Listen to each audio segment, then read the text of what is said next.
بسم اللہ الرحمن الرحیم۔ السلام علیکم ورحمۃ اللہ وبرکاتہ۔ مظہر نور خدا، رازدار مصطفیٰ، الغزالی بحر علم و آگہی بے کراں۔ اب حجت الاسلام امام ابو حامد محمد الغزالی رحمۃ اللہ علیہ کی مارکۃ الآراء تصنیف احیاء علوم دین، جس کی 4 جلدیں ہیں اور جس کی ہر جلد 10 چھوٹی کتابوں پر مشتمل ہے، اس حکیمانہ کتاب کی تیسری جلد، جو کہ مہلکات یعنی روحانی امراض اور ان کے علاج کے بارے میں ہے، اس کی دوسری کتاب پیش کی جا رہی ہے اس آڈیو کتاب کی صورت میں، جس کا نام ہے کتاب ریاضت النفس و تہذیب الاخلاق و معالجۃ الامراض القلب، یعنی ریاضت نفس، تہذیب اخلاق اور امراض قلب کے علاج کا بیان۔ احیاء علوم دین کا اردو ترجمہ مولانا ندیم الواجدی نے کیا ہے اور اس کو دارالاشاعت کراچی پاکستان نے شائع کیا ہے۔ کتاب ریاضت النفس و تہذیب الاخلاق والمعالجۃ الامراض القلب، یعنی ریاضت نفس، تہذیب اخلاق اور امراض قلب کے علاج کا بیان۔ جاننا چاہیے کہ حسن اخلاق سید المرسلین سرکار دو عالم صلی اللہ علیہ وسلم کی صفت ہے اور صدیقین کا افضل ترین عمل ہے۔ یہ حقیقت میں نصف دین ہے، متقین کے مجاہدے اور عابدین کی ریاضت کا ثمرہ ہے۔ برے اخلاق سم قاتل ہیں، ان کے دامن میں ذلت، خواری اور رسوائی ہے، یہ اللہ تعالیٰ سے دور کرتے ہیں اور شیطان سے قریب کرتے ہیں۔ یہ اس آگ کے دروازے ہیں جس کا ذکر قرآن پاک میں ہے، نار اللہ الموقدۃ التی تطلع علی الافئدہ، پارہ نمبر 30، رکوع نمبر 29، آیت نمبر 6 اور 7۔ وہ اللہ کی آگ ہے جو اللہ کے حکم سے سلگائی گئی ہے، جو کہ بدن کو لگتے ہی دلوں تک جا پہنچے گی۔ اخلاق حسنہ جنت کے کھلے دریچے اور تقرب الہی کے وسائل ہیں۔ اخلاق خبیثہ دلوں کے امراض ہیں اور روحوں کی بیماریاں ہیں۔ بدن کے امراض دنیا کی زندگی سے محروم کر دیتے ہیں اور دل اور روح کے امراض سے آخرت کی زندگی ختم ہو جاتی ہے۔ بدن کے امراض اور روح و قلب کے امراض میں بظاہر کوئی نسبت نہیں، لیکن ہم دیکھتے ہیں کہ اتباع بدن کے امراض کا علاج کرتے ہیں اور اس سلسلے میں انہوں نے لاتعداد اصول و قوانین ترتیب دے رکھے ہیں، جن کی روشنی میں امراض کی تشخیص کی جاتی ہے اور دوائیں تجویز کی جاتی ہیں۔ جب فانی بدن کے امراض کے سلسلے میں انسان جدوجہد کرتا ہے تو اسے روح و قلب کی بیماریوں کے لیے بھی جدوجہد کرنی چاہیے۔ ان بیماریوں کی بھی ایک طب ہے جس کا سیکھنا ہر شخص کے لیے ضروری ہے، کیونکہ ہر دل میں کچھ نہ کچھ امراض ہوتے ہیں، اگر ان کا علاج نہ کیا جائے تو وہ تباہ کن ثابت ہوتے ہیں اور ان کے نتیجے میں دوسرے صدہا امراض پیدا ہو جاتے ہیں۔ اس لیے یہ ضروری ہے کہ ان امراض کا علم حاصل کیا جائے، امراض کے اسباب دریافت کیے جائیں اور ان کے علاج و معالجے کے طریقوں سے واقفیت حاصل کی جائے۔ قرآن پاک کی اس آیت قد افلح من زکاہا، پارہ نمبر 30، رکوع نمبر 16، آیت نمبر 97، یقیناً وہ مراد کو پہنچا جس نے اپنے نفس کو پاک کیا میں دل کا علاج ہی مراد ہے۔ نیز اس آیت قد خواب من دساہا، پارہ نمبر 30، رکوع نمبر 16، آیت نمبر 10، اور نامراد ہوا جس نے اس کو فجور میں دبا دیا میں دل کے علاج سے غفلت مقصود ہے۔ ہم اس کتاب میں دلوں کے کچھ امراض اور ان کے علاج کی کیفیات اختصار کے ساتھ بیان کرتے ہیں۔ ہر مرض کا جداگانہ بیان اس جلد کی بقیہ کتب میں آئے گا۔ یہاں مقصد تہذیب اخلاق اور اس کے مناہج پر روشنی ڈالنا ہے۔ پہلے ہم بدن کا علاج کا ذکر تقریب فہم کے لیے بطور مثال کریں گے۔ اسی دوران حسن خلق کے فضائل بیان کیے جائیں گے۔ حسن اخلاق کی حقیقت بھی زیر بحث آئے گی اور یہ بیان کیا جائے گا کہ ریاضت کے ذریعے اچھے اخلاق قبول کیے جا سکتے ہیں۔ اچھے اخلاق حاصل کرنے کے اسباب اور طریقوں پر بھی گفتگو ہوگی۔ تہذیب اخلاق اور ریاضت نفس کے طریقوں کے ساتھ ساتھ ان علامات کا ذکر بھی کیا جائے گا جن سے دلوں کے امراض پہچانے جاتے ہیں۔ اس کتاب میں 11 مباحث ہیں۔ حسن خلقی کی فضیلت اور بد خلقی کی مذمت۔ آیات و احادیث۔ اللہ تعالیٰ نے اپنے نبی حبیب اکرم صلی اللہ علیہ وسلم کی تعریف میں اور ان پر اپنی نعمتوں کے اظہار کے طور پر فرمایا وَإِنَّكَ لَعَلَى خُلُقٍ عَظِيمٍ، پارہ نمبر 29 رکوع نمبر 3 آیت نمبر 4، اور بے شک آپ اخلاق حسنہ کے اعلیٰ پیمانے پر ہیں۔ حضرت عائشہ رضی اللہ عنہا فرمایا کرتی تھیں کہ سرکار دو عالم صلی اللہ علیہ وسلم کا خلق قرآن تھا، اور یہاں مترجم نے حاشیے میں لکھا ہے کہ یہ روایت مسلم میں ہے اور احیاء علوم دین میں پہلے بھی کئی بار گزر چکی ہے، اور یہاں مترجم کا حاشیہ ختم ہوتا ہے۔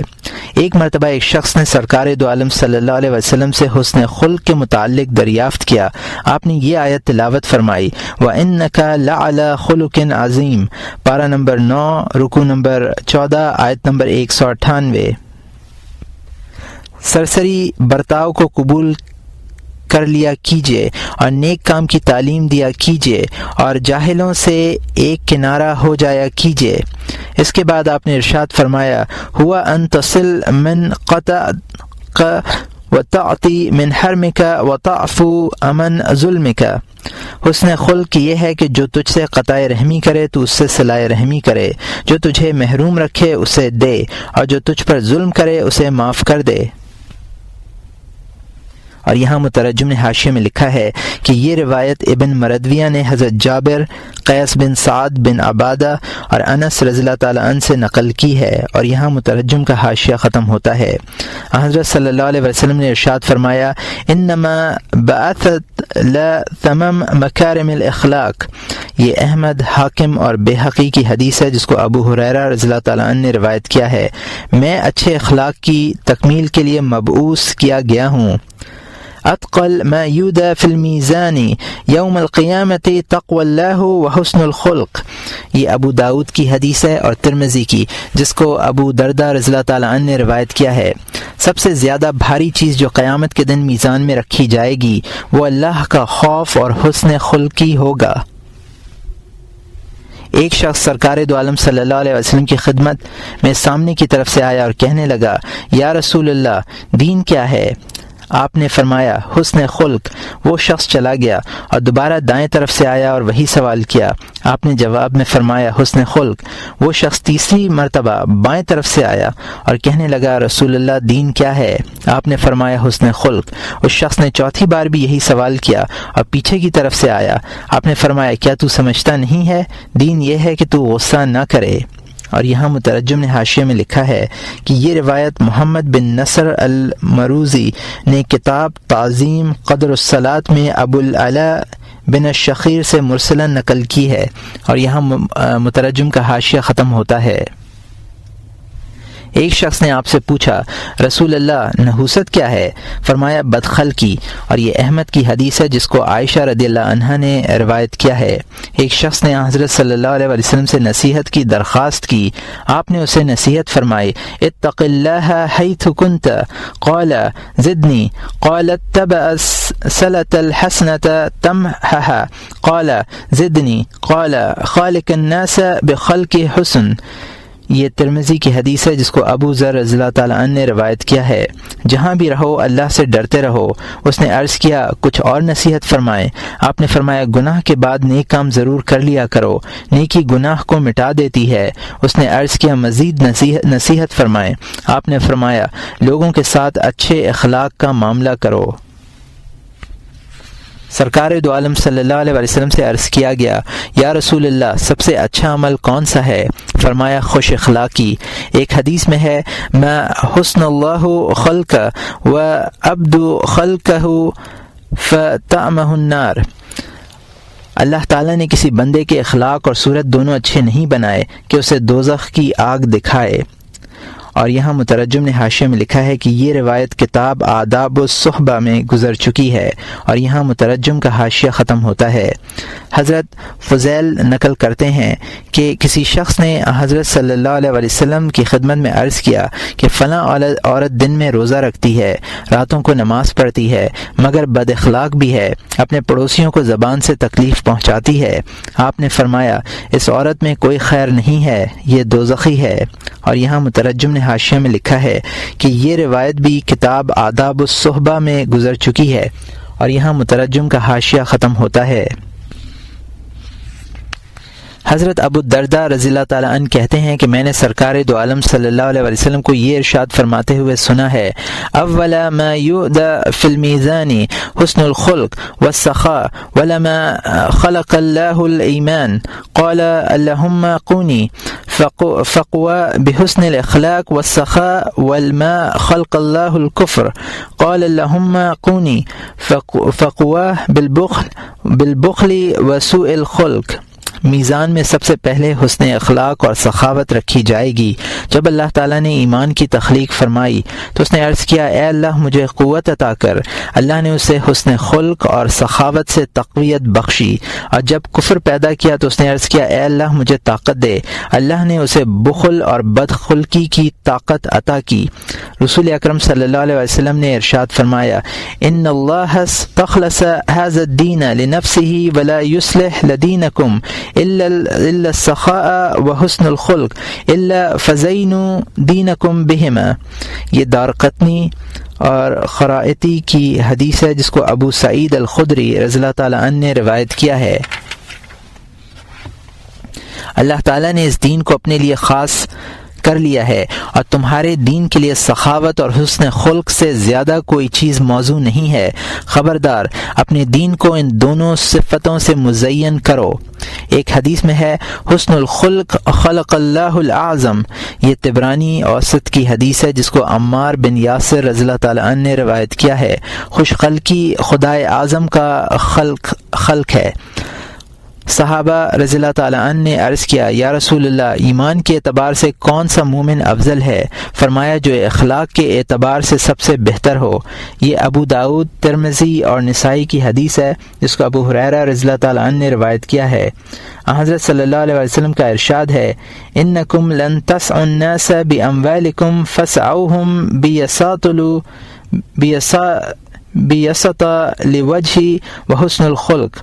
تم لوگوں کے ساتھ اپنے مالوں سے وسعت اختیار نہیں کر سکتے، سو خندہ روئی اور خوش خلقی کے ساتھ وسعت اختیار کرو۔ اور یہاں مترجم نے حاشیے میں لکھا ہے کہ یہ بازار ابو یعلا اور طبرانی کی حدیث ہے جس کو ابو ہریرہ رضی اللہ تعالیٰ عنہ نے روایت کیا ہے۔ اور یہاں مترجم کا حاشیہ ختم ہوتا ہے۔ آپ نے یہ بھی فرمایا، سوء الخلق یفسد العمل کما یفسد الخل العسل۔ بد اخلاقی عمل کو اس طرح فاسد کر دیتی ہے جس طرح سرکہ شہد کو خراب کر دیتا ہے۔ اور یہاں مترجم نے حاشیے میں لکھا ہے کہ یہ ابن حبان بروایت ابو ہریرہ رضی اللہ تعالیٰ عنہ اور بیہقی بروایت ابن عباس رضی اللہ تعالیٰ عنہ۔ اور یہاں مترجم کا حاشیہ ختم ہوتا ہے۔ جریر بن عبداللہ روایت کرتے ہیں کہ حضرت صلی اللہ علیہ وسلم نے مجھ سے ارشاد فرمایا، انک امر قد حسن اللہ خلقک فحسن خلقک۔ یہ خرائطی مکارم الاخلاق کی حدیث ہے۔ تجھے اللہ تعالیٰ نے خوبصورت بنایا ہے تو اپنے اخلاق بھی خوبصورت کر۔ برا بن عازب رضی اللہ تعالیٰ عنہ فرماتے ہیں کہ سرکار دو عالم صلی اللہ علیہ وسلم لوگوں میں سب سے زیادہ خوبصورت اور سب سے زیادہ اچھے اخلاق والے تھے۔ یہ خرائطی مکارم الاخلاق کی حدیث ہے۔ ابو مسعود البدری رضی اللہ تعالیٰ عنہ روایت کرتے ہیں کہ سرکار دو عالم صلی اللہ علیہ وسلم یہ دعا فرمایا کرتے تھے، اللہم حسنت خلقی فحسن خلقی۔ اے اللہ تو نے میری صورت اچھی بنائی ہے، میری سیرت بھی اچھی کر۔ اور یہاں مترجم نے حاشیے میں لکھا ہے کہ یہ خرائطی مکارم الاخلاق کی حدیث ہے۔ راوی دراصل حضرت عبداللہ ابن مسعود رضی اللہ تعالیٰ عنہ ہے، جیسا کہ ابن حبان نے اپنی صحیح میں اس کی صراحت کی ہے۔ یہ روایت عائشہ رضی اللہ عنہا سے مسند احمد میں بھی ہے۔ اور یہاں مترجم کا حاشیہ ختم ہوتا ہے۔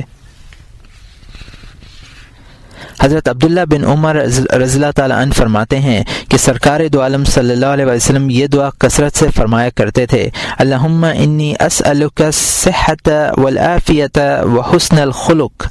یہ خرائطی کی حدیث ہے۔ اے اللہ میں تجھ سے صحت و عافیت اور خوش خلقی کا سوال کرتا ہوں۔ حضرت ابو ہریرہ رضی اللہ تعالیٰ عنہ سرکار دو عالم صلی اللہ علیہ وسلم کا یہ ارشاد نقل کرتے ہیں، کرم المرء دینہ وحسبہ وحسن خلقہ ومروتہ عقلہ. یہ ابن حبان اور حاکم کی حدیث ہے. آدمی کا کرم اس کا دین ہے، حسب خوش خلقی ہے اور مروت عقل ہے. اسامہ ابن شریک کہتے ہیں کہ میں ایک مرتبہ سرکار دو عالم صلی اللہ علیہ وسلم کی خدمت میں حاضر ہوا. اس وقت کچھ اعرابی آپ سے یہ دریافت کر رہے تھے کہ بندے کو سب سے بہتر چیز کیا عطا ہوئی ہے. آپ نے ان کے جواب میں فرمایا، حسن خلق و حسن، یعنی اچھے اخلاق. اور یہ ابن ماجہ کی حدیث ہے. رسول اللہ صلی اللہ علیہ وسلم نے ارشاد فرمایا، ان احبکم الی واقربکم منی مجلس یوم القیامت احسنکم اخلاقا. قیامت کے روز مجھے سب سے زیادہ محبوب اور با اعتبار مجلس کے مجھ سے قریب تر وہ لوگ ہوں گے جو تم میں زیادہ اچھے اخلاق والے ہوں گے. اور یہاں مترجم نے حاشیے میں لکھا ہے کہ یہ روایت کتاب الصحبہ میں گزر چکی ہے. اور یہاں مترجم کا حاشیہ ختم ہوتا ہے. حضرت عبداللہ ابن عباس رضی اللہ تعالیٰ عنہ سرکار دو عالم صلی اللہ علیہ وسلم سے نقل کرتے ہیں، ثلاثہ من لم تکن فیہ او واحدۃ منہن فلا تعتدوا بشیء من عملہ تقوی تحجز عن معاصی اللہ او حلم یکف بہ الصفیہ او خلق بعیشی بہ بین الناس. یہ خرائطی اور طبرانی کبیر کی حدیث ہے جس کو ام سلمہ رضی اللہ عنہا نے روایت کیا ہے. جس شخص میں یہ تین چیزیں یا ان میں سے ایک نہ ہو تو اس کے کسی عمل کا اعتبار مت کرو. تقوی جو اللہ کی نافرمانیوں سے اسے روکے، بردباری جس سے بے وقوف کو باز رکھے، اور اخلاق جس کے سہارے لوگوں کے درمیان زندگی گزارے. نماز کے آغاز میں سرکار دو عالم صلی اللہ علیہ وسلم یہ دعا کرتے تھے، اللہم اہدنی لا حسن الاخلاق لا یہدی لا حسنہا الا انت واصرف انی سیئہا لا یصرف عنی سیئہا الا انت. یہ مسلم کی حدیث ہے جس کو علی رضی اللہ تعالیٰ عنہ نے روایت کیا ہے. اے اللہ، مجھے اخلاق کی طرف میری ہدایت کر، تیرے سوا کوئی اچھے اخلاق کی ہدایت نہیں کرتا، اور مجھے برے اخلاق سے دور رکھ، تیرے سوا برے اخلاق سے کوئی دور نہیں رکھتا. حضرت انس رضی اللہ تعالیٰ عنہ فرماتے ہیں کہ ہم ایک روز آپ کی خدمت میں حاضر ہوئے تو آپ صلی اللہ علیہ وسلم نے ارشاد فرمایا، ان حسن الخلق لیذیب الخطیئۃ کما تذیب الشمس الجلید. یہ خرائطی کی حدیث ہے. خوش اخلاقی گناہ کو اس طرح گلا دیتی ہے جس طرح سورج برف کو پگھلا دیتا ہے. خوش اخلاقی کا وصف ان الفاظ میں بیان فرمایا، من سعادت المرء حسن الخلق. یہ خرائطی کی حدیث ہے مکارم اخلاق کی. جس حسن خلق آدمی کی نیک سیرتی میں سے ہے. الیمن حسن الخلق، یہ خرائطی کی حدیث ہے جس کو علی رضی اللہ تعالیٰ عنہ نے روایت کیا ہے. خوش اخلاق ہونا اچھا شگون ہے. حضرت ابو ذر رضی اللہ تعالیٰ عنہ سے ارشاد فرمایا، لا عقل کل تدبیر ولا حسب کحسن الخلق. یہ ابن ماجہ اور ابن حبان کی حدیث ہے جس کو ابو ذر رضی اللہ تعالیٰ عنہ نے روایت کیا ہے. عقل جیسی کوئی تدبیر نہیں اور حسن خلق جیسا کوئی حسب نہیں. حضرت انس رضی اللہ تعالیٰ عنہ روایت کرتے ہیں کہ حضرت ام حبیبہ رضی اللہ عنہا نے آپ کی خدمت میں عرض کیا، یا رسول اللہ، اگر دنیا میں کسی عورت کے دو شوہر تھے اور دونوں مر گئے تو وہ عورت جنت میں کس کو ملے گی؟ آپ نے فرمایا، لا حسنہما خلق کان عندہا فی الدنیا یا ام حبیبہ ذہب حسن الخلق بخیر الدنیا والآخرہ. یہ بازار طبرانی کبیر اور خرائطی کی حدیث ہے. اس کو ملے گی جو دنیا میں اس کے ساتھ زیادہ خوش خلق رہا ہوگا. اے ام حبیبہ، خوش خلق دنیا و آخرت کا خیر لے گیا. ایک مرتبہ ارشاد فرمایا، ان المسلم المسدد لیدرک درجۃ الصائم القائم بحسن خلقہ وکرم مزیتہ. یہ احمد کی حدیث ہے جس کو عبداللہ ابن عمر رضی اللہ تعالیٰ عنہ نے روایت کیا ہے. جس مسلمان کو خدا توفیق دیتا ہے وہ اپنی خوش اخلاقی اور طبیعت کے کرم سے روزے دار، شب زندہ دار، عابد کا درجہ پا لیتا ہے. ایک روایت میں درجۃ الزمان فی الحواجر یعنی گرمی کی دوپہر میں پیاسے کا درجہ کے الفاظ ہیں۔ عبد الرحمن بن سمرہ روایت کرتے ہیں کہ ہم سرکار دو عالم صلی اللہ علیہ وسلم کی خدمت میں حاضر تھے۔ آپ نے ہم سے فرمایا انی رأیت البارحۃ اجبار رأيت رجلا من أمتي جاثيا على ركبتيه وبينه وبين الله حجابا فجاء حسن خلقه فادخله على الله۔ یہ خرائطی مکارم الاخلاق کی حدیث ہے۔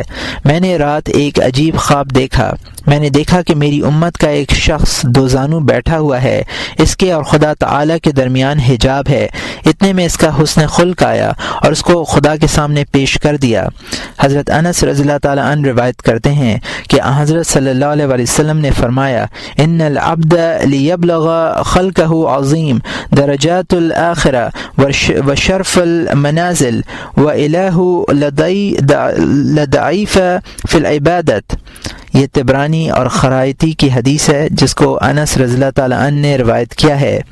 بندہ اپنی خوش اخلاقی سے بڑے بڑے درجات اور منازل کا شرف حاصل کرے گا، حالانکہ وہ عبادت میں کمزور ہوگا۔ روایت ہے کہ ایک روز حضرت عمر رضی اللہ تعالی عنہ نے سرکار دو عالم صلی اللہ علیہ وسلم کی خدمت میں حاضری کی اجازت چاہی۔ آپ کے پاس اس وقت قریش کی کچھ عورتیں بیٹھی ہوئی تھیں، بلند آواز سے باتیں کر رہی تھیں۔ انہوں نے حضرت عمر رضی اللہ تعالی عنہ کی آواز سنی تو پردے کے پیچھے چلی گئیں۔ جب حضرت عمر حاضر ہوئے تو آپ مسکرا رہے تھے۔ عرض کیا یا رسول اللہ آپ مسکرا کیوں رہے ہیں؟ فرمایا مجھے ان عورتوں پر ہنسی آ رہی ہے جو بھی تمہارے آنے سے پہلے زور زور سے باتیں کر رہی تھیں، اب تمہارے ڈر سے اندر چلی گئی ہیں۔ حضرت عمر رضی اللہ تعالی عنہ نے عرض کیا یا رسول اللہ آپ اس کے زیادہ مستحق تھے کہ یہ عورتیں آپ سے خوف کھاتیں۔ پھر آپ ان عورتوں کے پاس گئے اور ان سے دریافت کیا کہ اے دشمن جاں کیا تم مجھ سے ڈرتی ہو اور رسول اللہ صلی اللہ علیہ وسلم سے نہیں ڈرتی؟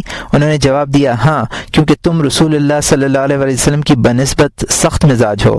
اس کے بعد آپ نے ارشاد فرمایا یا ایھا یا ابن الخطاب والذی نفسی بیدہ ما لقیک الشیطان قد سالک فجا الا سلک فجا غیر فجک۔ یہ بخاری و مسلم کی حدیث ہے۔ اور سناؤ خطاب کے بیٹے اس ذات کی قسم جس کے قبضے میں میری جان ہے، شیطان تم سے کسی ایسے راستے پر نہیں ملے گا جس پر تم چل رہے ہوگے۔ رسول اللہ صلی اللہ علیہ وسلم نے ارشاد فرمایا سوء الخلق ذنب لا یغفر وسوء الظن خطیئۃ تدعو۔ یہ طبرانی صغیر کی حدیث ہے جس کو عائشہ رضی اللہ عنہا نے روایت کیا ہے۔ بدخلقی ایک ناقابل معافی گناہ ہے، اب بدگمانی ایک ایسا گناہ ہے جس سے دوسرے گناہ پیدا ہوتے ہیں۔ ایک حدیث میں ہے ان العبد لیبلغ بسوء خلقہ اسفل درک جہنم۔ یہ طبرانی اور خرائطی کی حدیث ہے جس کو انس رضی اللہ تعالی عنہ نے روایت کیا ہے۔ بندہ اپنی بدخلقی کی وجہ سے جہنم کے نچلے طبقے میں پہنچ جاتا ہے۔ آثار حضرت لقمان سے ان کے بیٹے نے پوچھا ابا جان انسان میں کون سی خصلت اچھی ہے؟ انہوں نے جواب دیا دین۔ صاحبزادے نے پوچھا اگر دو ہوں؟ انہوں نے کہا دین اور مال۔ بیٹے نے کہا اگر تین ہوں؟ انہوں نے جواب دیا دین، مال اور حیا۔ پھر پوچھا اگر چار ہوں؟ فرمایا دین، مال، حیا اور خوش اخلاقی۔ پوچھا اگر پانچ ہوں؟ جواب دیا دین، مال، حیا، حسن خلق اور سخاوت۔ پوچھا اگر 6 ہوں؟ انہیں جواب دیا بیٹے اگر کسی شخص میں یہ 5 خصلتیں جمع ہو جائیں تو وہ پاکیزہ خو ہے، متقی ہے، اللہ کا ولی ہے اور شیطان سے بری ہے۔ حسن بصری رحمۃ اللہ علیہ کہتے ہیں کہ جس شخص کے اخلاق خراب ہیں وہ عذاب میں مبتلا ہے۔ انس بن مالک رحمۃ اللہ علیہ کہتے ہیں کہ آدمی اپنے حسن خلق کی وجہ سے جنت کے اعلیٰ درجے میں پہنچ جاتا ہے جبکہ وہ عبادت گزار بھی نہیں ہوتا، اور بد اخلاقی کی وجہ سے جہنم کے نچلے حصے میں چلا جاتا ہے جبکہ وہ عبادت گزار بھی ہوتا ہے۔ یحییٰ بن معاذ کہتے ہیں اخلاق کی وسعت میں رزق کے خزانے ہیں۔ وہب بن منبہ فرماتے ہیں بد اخلاق کی مثال ایسی ہے جیسے ٹوٹے ہوئے برتن کہ نہ ان میں پیوند لگایا جا سکتا ہے اور نہ انہیں مٹی میں تبدیل کیا جا سکتا ہے۔ فضیل بن عیاض فرماتے ہیں کہ خوش اخلاق فاجر کی صحبت مجھے بد اخلاق عابد کی صحبت سے زیادہ پسند ہے۔ کوئی بد اخلاق آدمی حضرت عبداللہ بن مبارک رحمۃ اللہ علیہ کے ساتھ سفر میں تھا۔ آپ اس کی بد اخلاقی برداشت فرماتے اور اس کے ناز اٹھاتے۔ جب وہ کسی منزل پر رخصت ہو گیا تو آپ اسے یاد کر کے بہت روئے۔ لوگوں نے رونے کی وجہ معلوم کی، فرمایا مجھے اس پر رحم آتا ہے، بیچارہ مجھ سے تو رخصت ہو گیا لیکن اخلاق بد ابھی تک اس کے ساتھ ہیں۔ حضرت جنید بغدادی رحمۃ اللہ علیہ فرماتے ہیں کہ قلت علم اور قلت عمل کے باوجود 4 خصلتیں انسان کو اعلیٰ درجات تک پہنچا دیتی ہیں۔ ایک حلم اور دوسری تواضع، تیسری سخاوت اور چوتھی خوش خلق، اور یہی 4 خصلتیں ایمان کا کمال ہیں۔ کتانی کہتے ہیں کہ تصوف اخلاق کا نام ہے، جو اخلاق میں زیادہ ہوتا ہے وہ تصوف میں بھی زیادہ ہوتا ہے۔ حضرت عمر رضی اللہ تعالیٰ عنہ فرماتے ہیں کہ لوگوں کے ساتھ اخلاق سے ملو اور ان کے ساتھ اعمال سے دور رہو۔ یحییٰ بن معاذ رضی اللہ تعالیٰ عنہ فرماتے ہیں کہ بد اخلاقی ایک ایسی برائی ہے جس کی موجودگی میں حسنات کی کثرت بھی نفع بخش نہیں ہوتی، اور خوش اخلاقی ایک ایسی نیکی ہے کہ اس کے سامنے برائیوں کی کثرت بھی نقصان دہ نہیں ہوتی۔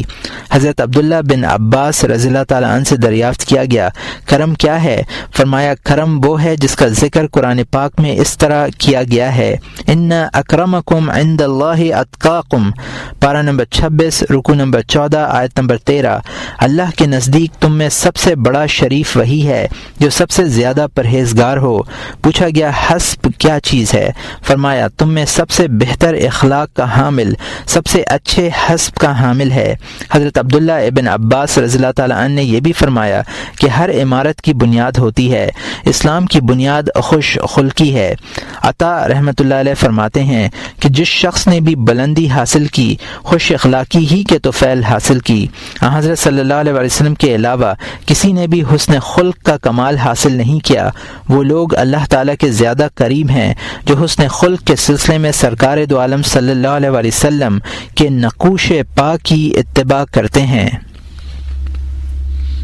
خوش خلقی اور بد خلقی کی حقیقت۔ لوگوں نے خوش خلقی کے متعلق بہت کچھ لکھا ہے لیکن اس کی حقیقت پر کسی نے روشنی نہیں ڈالی۔ جن لوگوں نے بھی اس موضوع پر قلم اٹھایا انہوں نے خوش خلقی کے نتائج و ثمرات پر بحث کی، اور وہ بحث بھی مکمل نہیں کی بلکہ جس کے ذہن میں جو ثمرہ آیا اس نے وہی لکھ دیا۔ خوش خلقی کی حقیقت و ماہیت اور اس کے مکمل ثمرات و نتائج کا موضوع ہنوز تشنہ کلام ہے۔ خوش خلقی کے بارے میں چند اقوال۔ اس سلسلے میں ہم بزرگوں کے کچھ اقوال و ارشادات نقل کرتے ہیں۔ حضرت حسن بصری رحمۃ اللہ علیہ فرماتے ہیں کہ خوش خلقی یہ ہے کہ خندہ رو رہے، مال خرچ کرے اور لوگوں کی اذیت برداشت کرے۔ واسطی رحمۃ اللہ علیہ فرماتے ہیں کہ خوش خلقی یہ ہے کہ نہ وہ کسی سے جھگڑے اور نہ کوئی دوسرا اس سے جھگڑا کرے۔ شاہ کرمانی رحمۃ اللہ علیہ کے نزدیک خوش خلقی ایذا رسانی سے باز رہنے اور دوسروں کی ایذا پر صبر کرنے کا نام ہے۔ ایک بزرگ کے بقول خوش خلقی یہ ہے کہ آدمی لوگوں کے قریب بھی ہو اور ان میں اجنبی بھی ہو۔ واسطی نے ایک مرتبہ یہ بھی فرمایا کہ تنگی اور کشادگی میں مخلوق کو راضی رکھنے کا نام خوش اخلاقی ہے۔ ابو عثمان کہتے ہیں کہ اللہ تعالیٰ سے خوش رہنا خوش خلقی ہے۔ سہل تستری رحمۃ اللہ علیہ سے خوش خلقی کے متعلق دریافت کیا گیا تو انہوں نے جواب دیا کہ اس کا ادنا درجہ یہ ہے کہ آدمی تحمل سے کام لے، کسی سے اپنے لیے انتقام نہ لے، ظالم پر رحم اور شفقت کرے، اس کے لیے مغفرت اور ہدایت کی دعا کرے۔ ایک مرتبہ انہوں نے اس سوال کے جواب میں فرمایا کہ رزق کے سلسلے میں خدا تعالی سے بدگمان نہ ہو، اس پر اعتماد کرے، اس کا وعدہ پورا نہ ہونے پر خاموش رہے، اس کے حقوق اور اس کے مخلوق کے حقوق میں کوتاہی نہ کرے۔ حضرت علی کرم اللہ وجہہ ارشاد فرماتے ہیں کہ حسن خلق 3 خصلتوں سے عبارت ہے: محرمات سے اجتناب، حلال کی طلب اور اہل و عیال پر توسع۔ حسین بن منصور کے بقول خوش خلقی یہ ہے کہ قبول حق کے بعد مخلوق کا ظلم اس سے ہٹانے میں کامیاب نہ ہو۔ ابو سعید الحزاز رحمۃ اللہ علیہ کہتے ہیں کہ خوش خلقی یہ ہے کہ اللہ تعالیٰ کی خوشنودی کے سوا تیرا کوئی مقصد نہ ہو۔ اس طرح کے بے شمار اقوال ہیں، لیکن ان اقوال میں خوش خلقی کی حقیقت کے بجائے اس کے ثمرات مذکور ہیں۔ ثمرات میں بھی مخصوص ثمرات کا ذکر ہے۔ ان اقوال کے ذکر کے بجائے ہم خوش خلقی کی حقیقت بیان کرنا زیادہ مناسب سمجھتے ہیں۔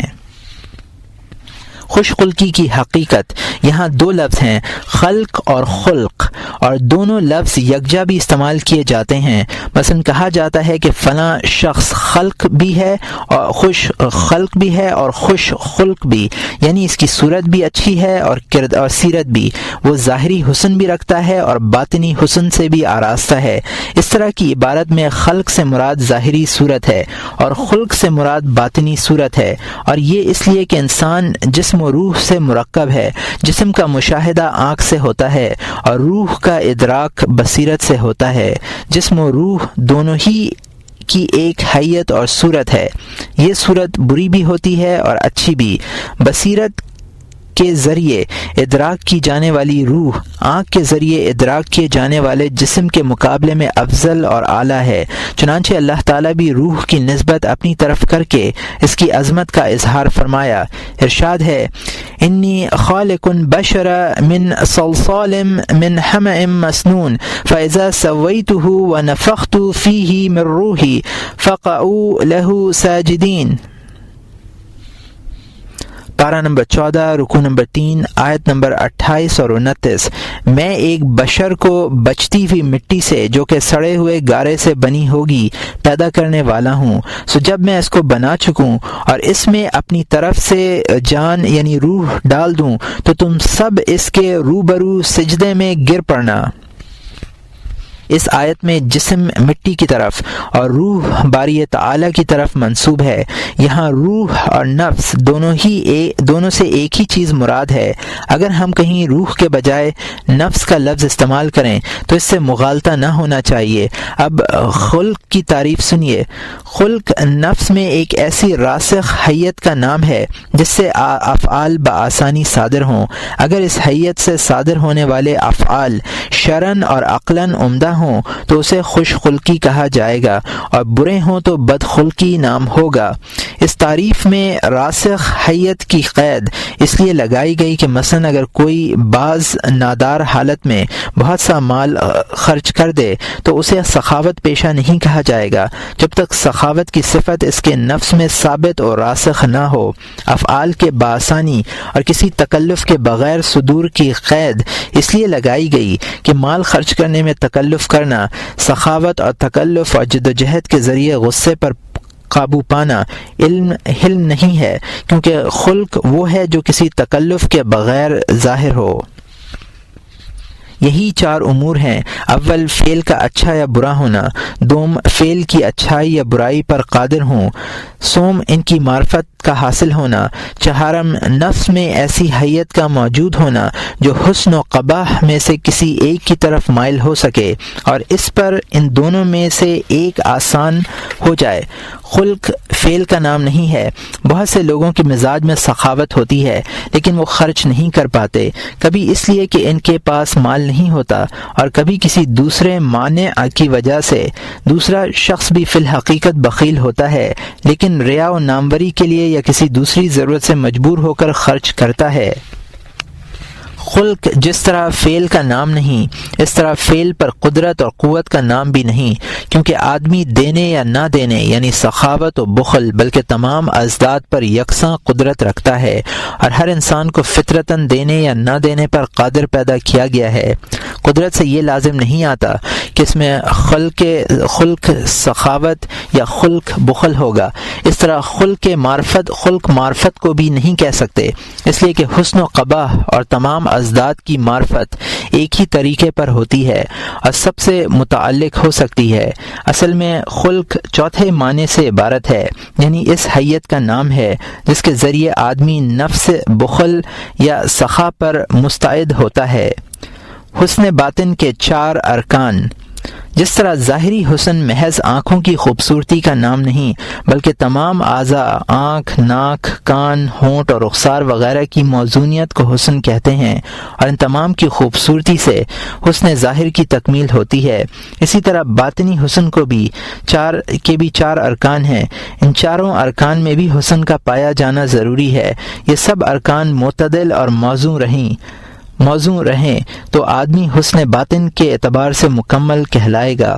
وہ 4 ارکان ہیں: قوت علم، قوت غضب، قوت شہوت اور قوت عدل، یعنی پہلی تینوں قوتوں کو اعتدال پر رکھنے کی قوت. قوت علم کی خوبی اور اس کا حسن یہ ہے کہ انسان اس کے ذریعے اقوال میں جھوٹ سچ، اعتقادات میں حق و باطل اور افعال میں حسن و قباح میں فرق کرنے پر قادر ہو جائے. جب یہ قوت اس درجے کی ہو جائے گی تو اس کا ثمرہ حکمت کی صورت میں دیا جائے گا. اخلاق کی اصل حکمت ہے. اس کے متعلق اللہ تعالیٰ کا ارشاد ہے: وَمَن یُؤْتَ الْحِکْمَةَ فَقَدْ أُوتِیَ خَیْرًا کَثِیرًا، پارہ نمبر 3 رکوع نمبر 5 آیت نمبر 269. اور جس کو دین کا فہم مل جائے اس کو بڑی خیر کی چیز مل گئی. غضب اور شہوت کی قوتوں کی خوبی یہ ہے کہ یہ دونوں حکمت یعنی عقل و شریعت کے اشاروں پر چلیں، اور قوت عدل کا حاصل یہ ہے کہ شہوت و غضب کی قوتوں کو حکمت کے تابع اور پابند کر دے. عقل ناصح اور مشفق مشیر کی طرح ہے اور قوت عدل عقل کے مشوروں کو نافذ کرنے والی ہے. غضب وہ قوت ہے جس میں عقل کے اشارات کی تنقیض موجود ہے.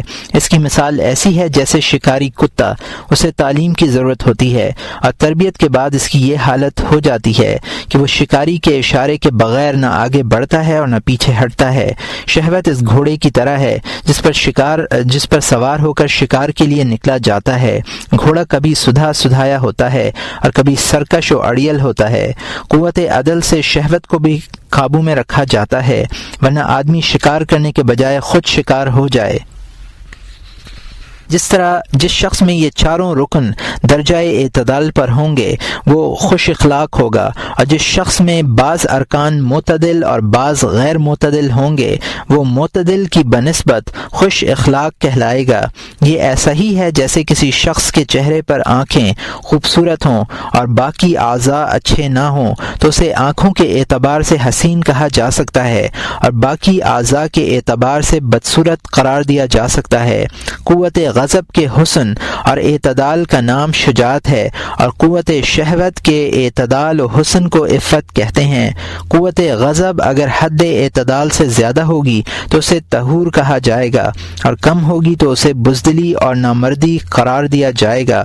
اسی طرح قوت شہوت کی حد اعتدال سے زیادہ شر کہلاتی ہے اور کمی کو جمود کہا جاتا ہے. ان دونوں قوتوں میں اعتدال یعنی شجاعت اور عفت ہی مطلوب ہیں. طرفین یعنی کمی اور زیادتی مطلوب نہیں ہے بلکہ مذموم ہے، اور انہیں فضائل کے بجائے رذائل کہا جاتا ہے. قوت عدل میں کمی یا زیادتی نہیں ہوتی اور اس کی ضد ظلم ہے. عدل نہ ہوگا تو ظلم ہوگا. قوت علم کا اعتدال حکمت کہلاتا ہے.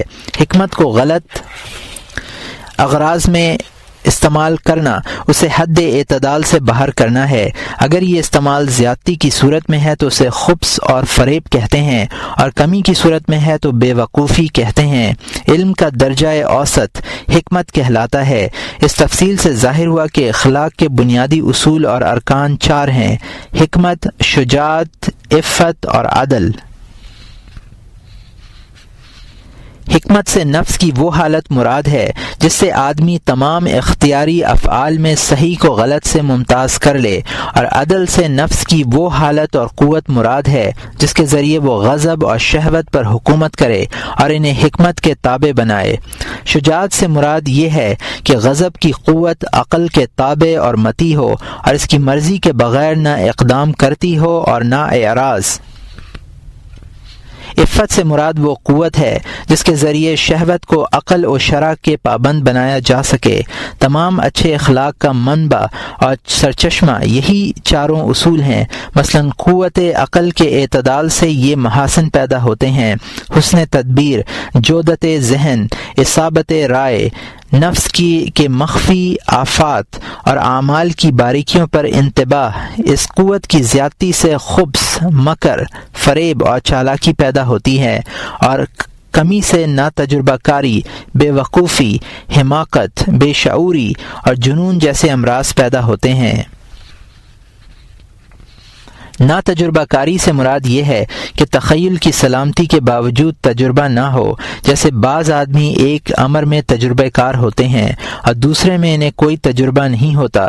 حماقت اور جنون میں یہ فرق ہے کہ احمق کا مقصد تو صحیح ہوتا ہے لیکن اسے اپنے مقصد تک پہنچنے کا راستہ معلوم نہیں ہوتا۔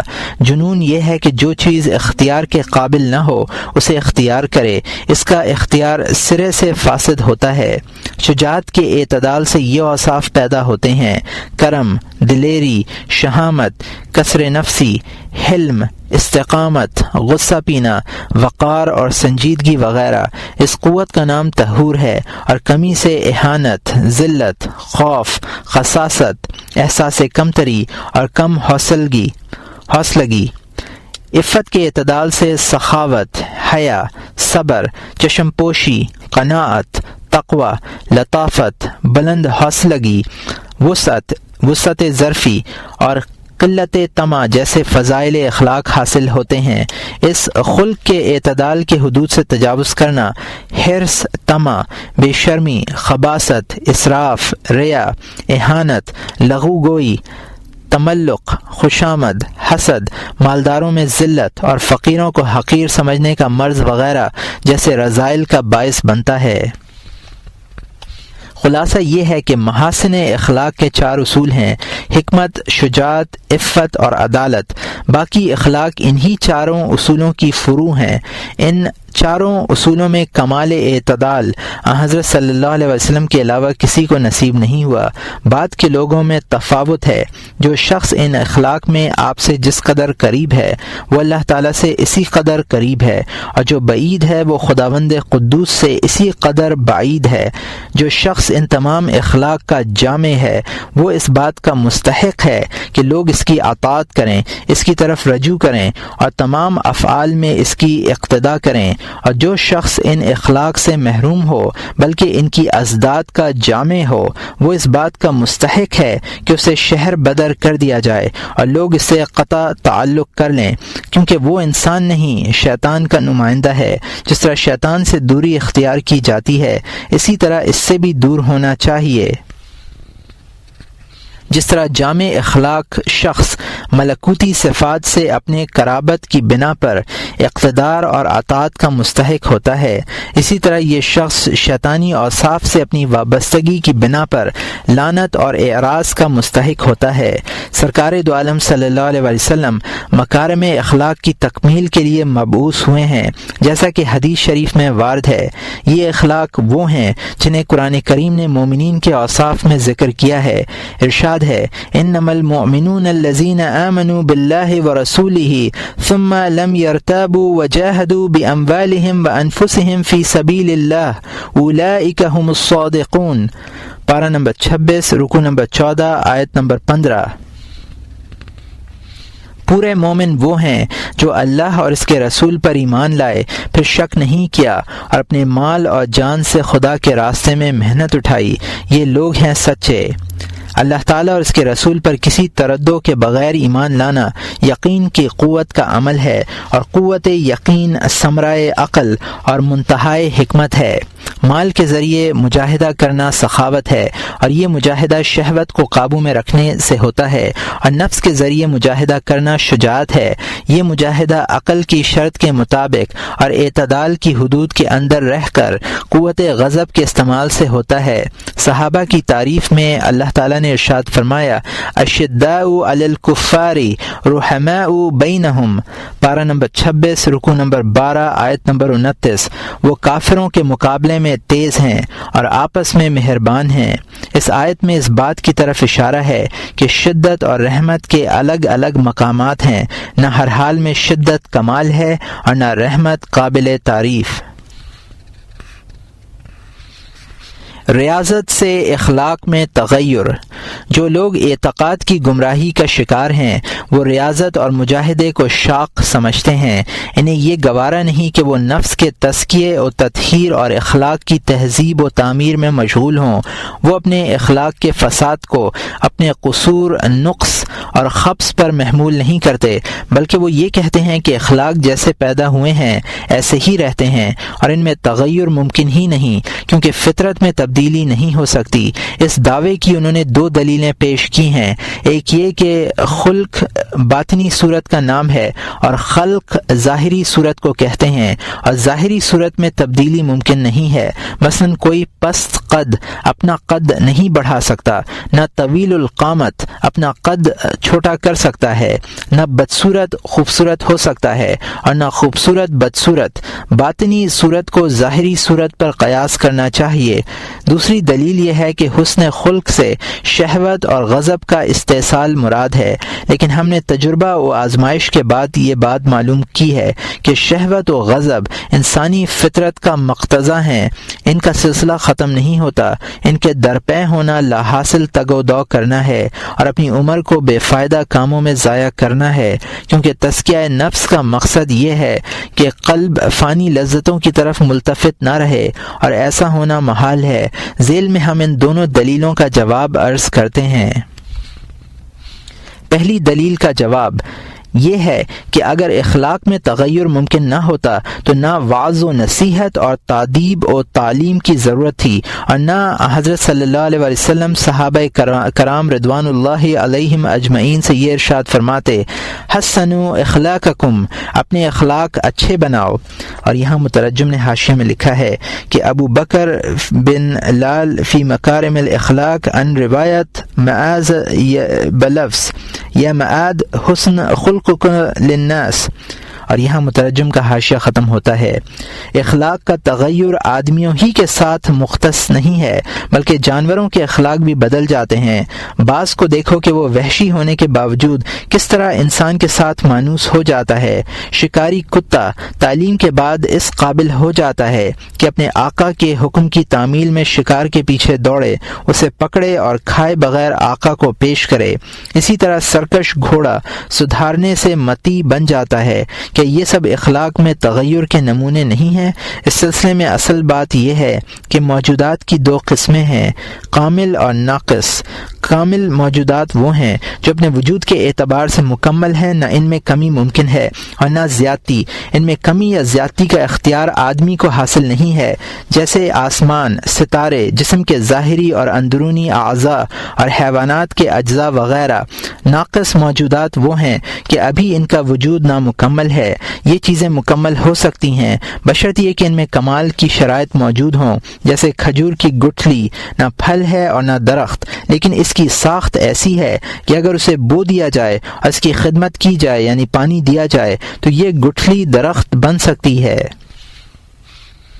کیونکہ اس میں درخت بننے کی صلاحیت موجود ہے۔ لیکن اگر کوئی اس گٹھلی کو براہ راست پھل بنانا چاہے تو یہ ممکن نہیں، کیونکہ اس میں پھل بننے کی صلاحیت نہیں ہے۔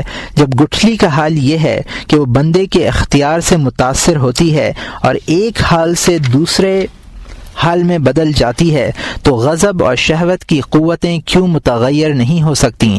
ہاں، ان قوتوں کو بالکل ہی ختم کر دینا ہمارے اختیار میں نہیں ہے۔ ہم ریاضت اور مجاہدے کے ذریعے ان قوتوں کو اپنے قابو میں تو کر سکتے ہیں، لیکن انہیں ختم نہیں کر سکتے۔ ہمیں اسی کا حکم دیا گیا ہے، اور یہی ہماری اخروی نجات کا سبب اور وصول الی اللہ کا ذریعہ ہے۔ البتہ طبائع مختلف ہیں، بعض طبیعتیں تغیر کو جلد قبول کر لیتی ہیں اور بعض دیر میں قبول کرتی ہیں۔ طبائع کے اختلاف کی دو وجہیں ہیں، ایک یہ کہ وہ چیز جس کا تغیر مقصود ہو طبیعت میں انتہائی راسخ ہو، یعنی اس چیز کے وجود کی مدت اتنی ہی ہو جتنی آدمی کے وجود کی۔ شہوت، غضب اور تکبر، ہر خلق کا تغیر ممکن ہے، لیکن سب سے زیادہ مشکل شہوت کا بدلنا ہے، کیونکہ یہ پیدائش سے ساتھ ہوتی ہے۔ چنانچہ چھوٹے چھوٹے بچے بھی خواہش سے محروم نہیں ہوتے۔ غصہ عام طور پر 7 سال کی عمر میں پیدا ہوتا ہے۔ اس کے بعد قوت تمیز پیدا ہوتی ہے۔ دوسری وجہ یہ ہے کہ وہ خلق، عمل کی کثرت، اس کے مقتضی کی مسلسل اطاعت اور اسے اچھا سمجھنے کی وجہ سے عادت ثانیہ بن جاتی ہے۔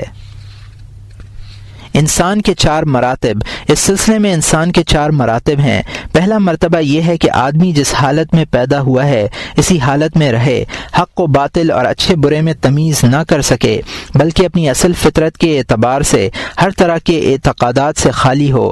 اس شخص کا علاج سہل ہے اور وہ بہت جلد تندرست ہو سکتا ہے۔ اس مریض کو صرف ایک استاد، ایک مرشد اور ایک اندرونی محرک کی ضرورت ہے، تاکہ وہ محرک اسے مجاہدے کی تحریک دیتا رہے۔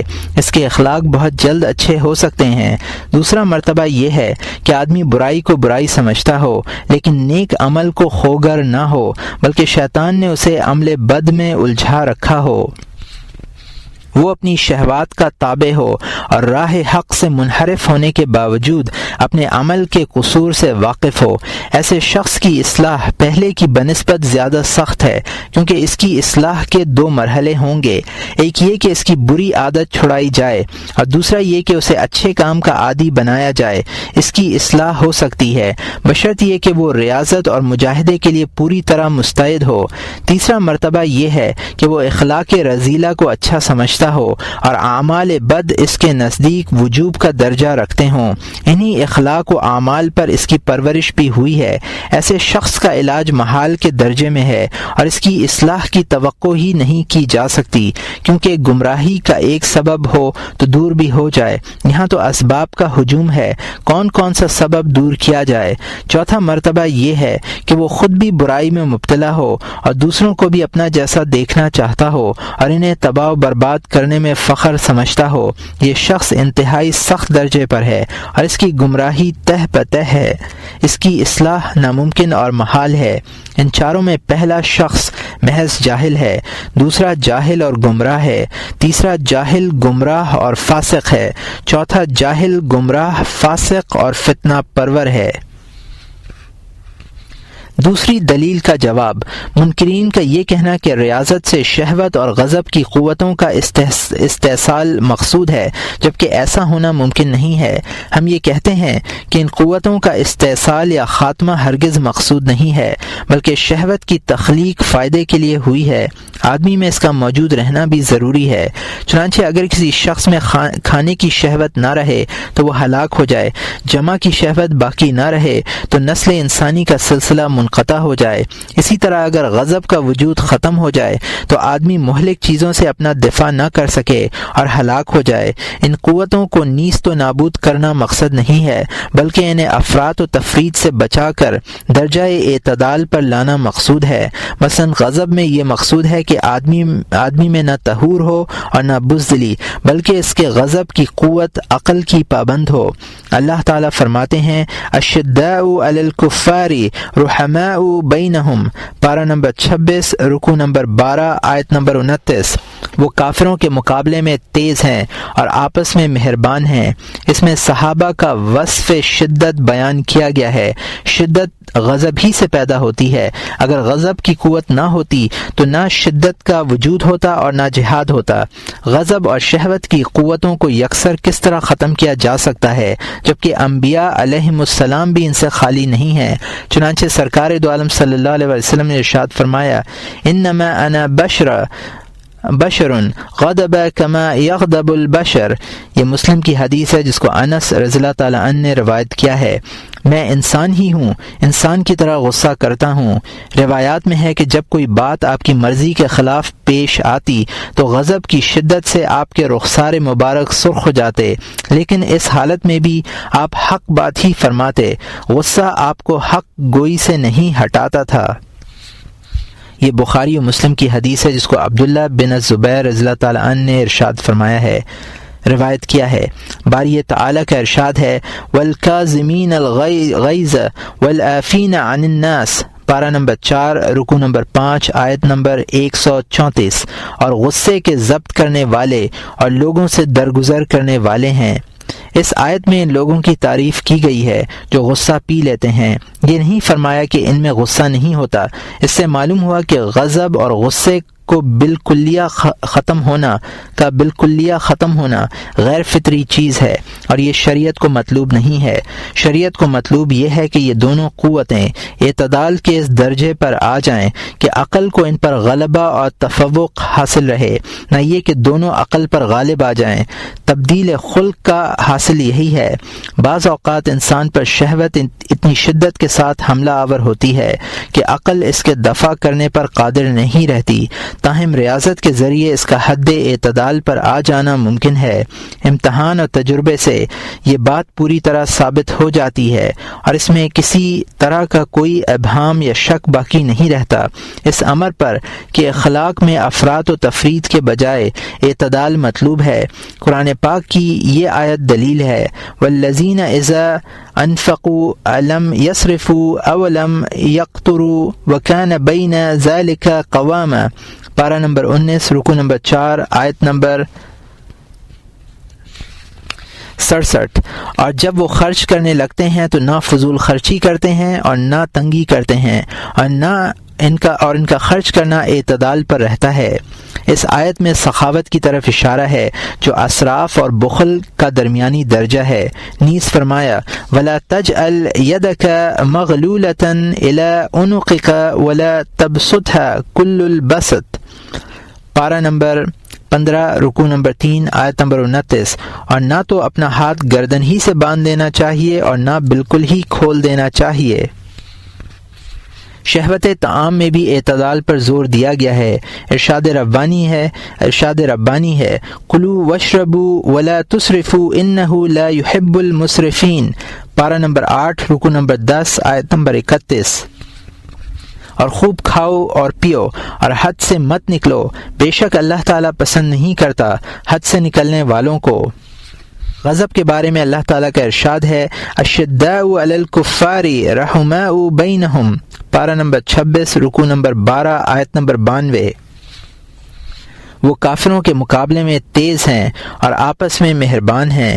حدیث شریف میں ہے، اور یہ بحقی کی حدیث ہے جس کو مطرف بن عبداللہ نے روایت کیا ہے، بہترین امور درمیانی امور ہیں، اوسط درجے کے پسندیدہ و مطلوب ہونے کے پس پردہ ایک راز ہے، اور اس راز کی تحقیق یہ ہے کہ سعادت اخروی کا مدار اس پر ہے کہ قلب دنیا کے عوارض سے پاک ہو، جیسا کہ باری تعالی فرماتے ہیں الا من اتی اللہ بقلب سلیم، پارہ نمبر 19 رکوع نمبر 9 آیت نمبر 79، مگر ہاں اس کی نجات ہوگی جو اللہ کے پاس کفر سے پاک دل لے کر آئے گا۔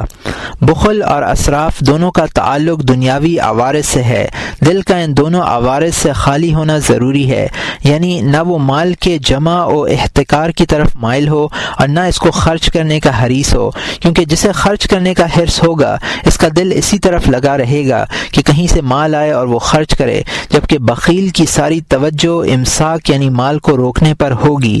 قلب کی سلامتی یہ ہے کہ وہ ان دونوں چیزوں سے خالی ہو، کیونکہ رفع نقی ذہن ممکن نہیں ہے، اس لیے ہم نے وہ حالت تلاش کی ہے جس میں یہ دونوں وصف نہ ہوں، اور وہ حالت درجہ اعتدال کی ہے۔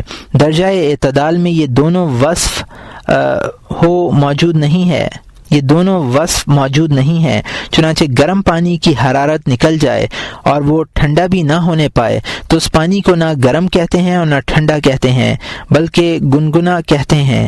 یہی سخاوت، اسراف اور بخل کا درمیانی درجہ ہے، شجاعت، طہور اور نامردی کے درمیان کی صفت ہے، عفت، حرص اور جمود کی درمیانی کیفیت کا نام ہے۔ باقی تمام اخلاق کو بھی اسی پر قیاس کرنا چاہیے۔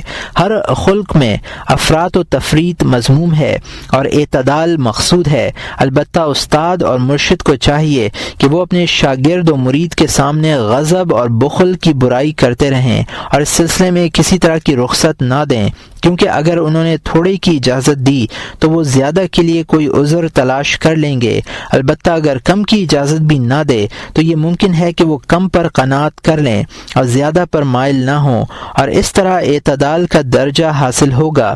کم کی اجازت زیادہ کے لیے بہانہ بن جائے گی، اسی لیے شاگرد اور مرید سے یہی کہا جاتا رہے کہ وہ ان قوتوں کو بالکل نہ رہنے دیں، انہیں سرے سے ختم کر دیں۔